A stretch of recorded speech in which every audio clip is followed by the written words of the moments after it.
Olá, nós estamos no lacconcursos.com.br. Eu sou Rodrigo Belmonte e a aula de hoje é sobre direitos humanos. Vamos conversar um pouquinho sobre direitos humanos, especificamente sobre a Declaração Universal dos Direitos Humanos. Matéria bacana, matéria tranquila. Tem muito a ver com o direito constitucional, porque muitas das questões tratadas nos direitos humanos têm repercussão no mundo do direito constitucional. Então são matérias afins, bem legal, e cai bastante em prova. E o bacana é que cai em prova de duas formas: ou é interpretação ou é decoreba da legislação de direitos humanos. Olha só, a aula a gente preparou da seguinte maneira: a gente dividiu em teoria geral sobre direitos humanos e uma declaração universal dos direitos humanos. Esses dois pontos são importantes para você dar início aos seus trabalhos de direitos humanos, seus estudos de direitos humanos. Uma teoria geral explica um pouco sobre o que é direitos humanos. Parece um assunto tão vago, tão longe, tão abstrato, né? Todo mundo fala que direitos humanos é para aplicar só para preso, né? Tá preso, chama os direitos humanos para socorrer a gurizada que tá na jaula. Não é assim. Direitos humanos é muito mais que isso. Direitos humanos diz respeito à tua vida. Direitos humanos diz respeito à vida da sua família, à vida do seu vizinho, preso ou não preso, tanto faz. Direitos humanos está aí, atinge uma quantidade significativa de pessoas. E, fechando a aula, a gente trabalha especificamente com a Declaração Universal dos Direitos Humanos. Beleza? Sussa! Vamos em frente? Olha só. Teoria geral dos direitos humanos.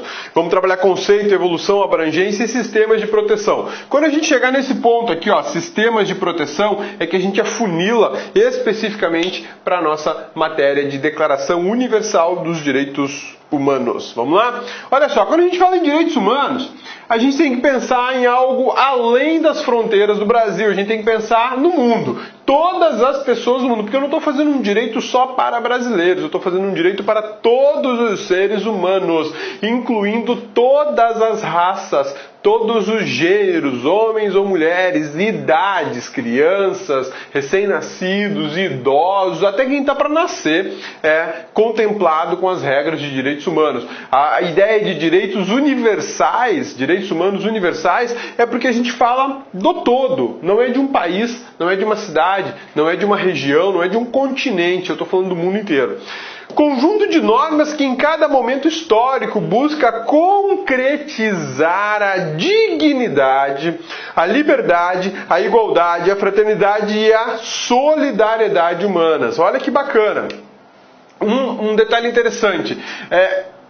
Conjunto de normas que a cada momento histórico. Quando a gente fala a cada momento histórico, eu tenho que levar em consideração momentos de grande repercussão no mundo, como guerras, por exemplo, guerra mundial, ou uma grande crise de fome, de seca em determinado país, ou uma onda de violência, ou de um regime político ditatorial qualquer, de um país qualquer aí, são marcos extremamente importantes para a produção ou para a revisão de normas referentes a direitos humanos. Quando a gente viu a guerra do Iraque, por exemplo, na guerra do Iraque, muitas pessoas foram presas no Iraque e levadas para Guantánamo, uma prisão norte-americana situada num país chamado Cuba.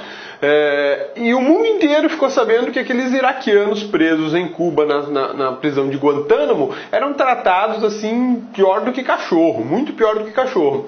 Então esse foi um momento histórico que forçou a ONU a reconhecer direitos para aquelas pessoas, ainda que sejam verdadeiramente terroristas, porque a gente não sabe exatamente se são ou não, né?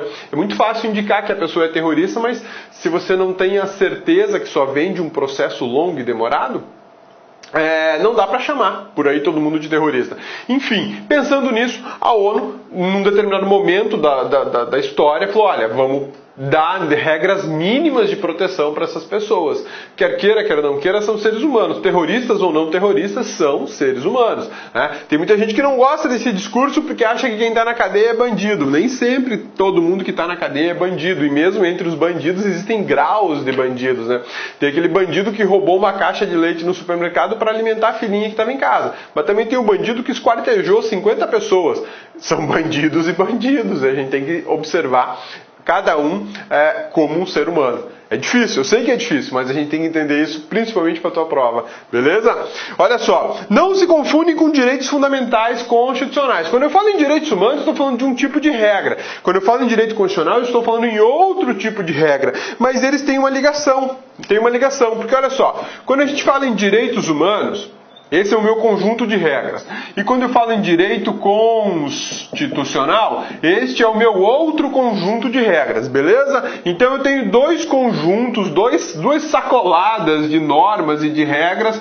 Uma fala sobre direitos humanos e outra fala sobre direitos constitucionais. Mas elas têm um ponto em comum, que é chamado de direitos fundamentais. Direitos fundamentais. Quando eu falo de direitos fundamentais, eu tenho um elo de ligação entre o direito constitucional e os direitos humanos. Bacana, né? Quando eu falo em direitos fundamentais, eu tenho um elo de ligação. Um exemplo de direitos fundamentais, a vida. Outro exemplo, a liberdade. Quer mais um? Dignidade humana. Dignidade humana. Estes aqui são direitos fundamentais, exemplos de direitos fundamentais. E eu tenho isso tanto no direito constitucional como nos direitos humanos. A Declaração Universal dos Direitos Humanos fala da proteção da vida, fala da proteção da liberdade, fala da proteção da dignidade da pessoa humana. Então, quando eu falo em direitos fundamentais, eu tenho uma matéria comum entre duas ciências diferentes. Fica esperto com isso, porque eu não posso dizer que direito constitucional é a mesma coisa que direitos humanos, ou que direitos humanos é a mesma coisa que direitos constitucionais. Eu tenho algo em comum, mas tenho muita coisa diferente. Direito constitucional são regras internas de um país. Regras internas de um país, quando eu falo em direito constitucional. E quando eu falo em direitos humanos, eu falo em regras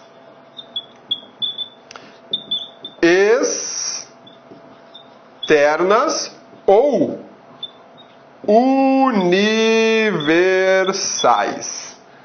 Um outro exemplo é uma outra diferença. Quando eu falo em direito constitucional, eu estou falando em soberania, estou falando em Estado. Quando eu falo em direitos humanos, eu estou falando de igualdade internacional.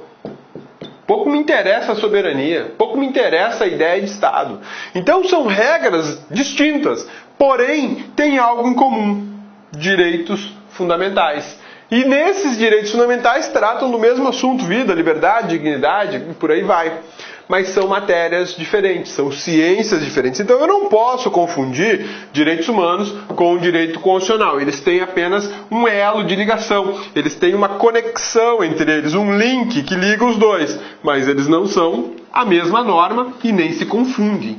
Elas tratam de coisas bem distintas, bem diferentes, né? Quando eu falo em direito constitucional, eu falo apenas aqui, do Brasil. Quando eu falo em direitos humanos, eu falo do mundo inteiro. Legal, né? Tranquilos? Sussa! Então vamos em frente. Olha só, conceito sobre direitos humanos. A gente já viu um conceito preparado, mas eu preciso levantar alguns pontos para você que são importantes. Ideal comum para todos os povos e para todas as nações. Não é um ideal comum só para brasileiros ou para o Brasil. É para todos os povos e todas as nações. Ah, cabeça, mas olha só, eu sei que a Declaração Universal de Direitos Humanos não foi assinada pela Rússia, por exemplo. Tudo bem, não tem problema nenhum. A Rússia não quis assinar, problema da Rússia. Mas a regra vale de uma maneira ou de outra para os cidadãos russos ou para qualquer pessoa que viva lá na Rússia, tá? É um sistema de valores produto de uma ação universal humana. Quando eu falo em Declaração Universal de Direitos Humanos, eu estou falando de valores. Por exemplo, o valor da vida, o valor da dignidade, O valor da liberdade, o valor da igualdade e por aí vai. São valores fundamentais, são direitos fundamentais que muitas vezes são chamados de valores. Produtos de ação universal, produtos de um movimento, produtos de uma conscientização universal. A dimensão histórica dos direitos humanos cai muito em prova. Porque eles têm uma classificação. Como eles se formam, como é que eu posso dizer? Como eles se apresentam, se qualificam com o passar do tempo, à medida de determinados momentos históricos, a gente fala em gerações de direitos humanos ou dimensões de direitos humanos.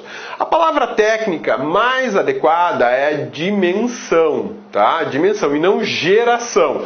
Mas cai muito em prova falando de direitos humanos de primeira geração, de segunda geração, de terceira geração, de quarta geração.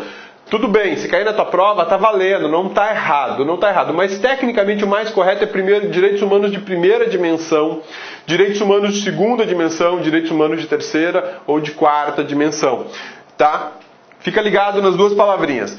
Primeira dimensão ou primeira geração, direitos civis, políticos, vida, liberdade e propriedade. Direitos humanos de segunda geração ou de segunda dimensão são os direitos sociais. Direitos humanos de terceira geração ou de terceira dimensão, é a solidariedade, a fraternidade. Direitos humanos de quarta geração ou de quarta dimensão, ciência e tecnologia.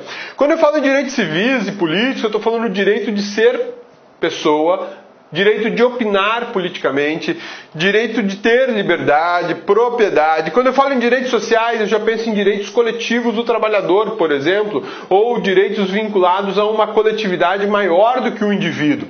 Esses aqui, de primeira geração, são chamados direitos individuais, ou os direitos egoístas, só interessam a mim. Já os direitos de segunda geração ou de segunda dimensão são os de caráter coletivo. Eles já não interessam apenas ao indivíduo, mas a uma coletividade determinada. Os de terceira geração ou de terceira dimensão são os conhecidos direitos difusos. E aqui eu incluo o direito ambiental, o direito do consumidor e por aí vai, Ciência e tecnologia, esses são os direitos como é que eu posso dizer? Da genética, do embrião feito in vitro, da robótica, da expansão da inteligência artificial.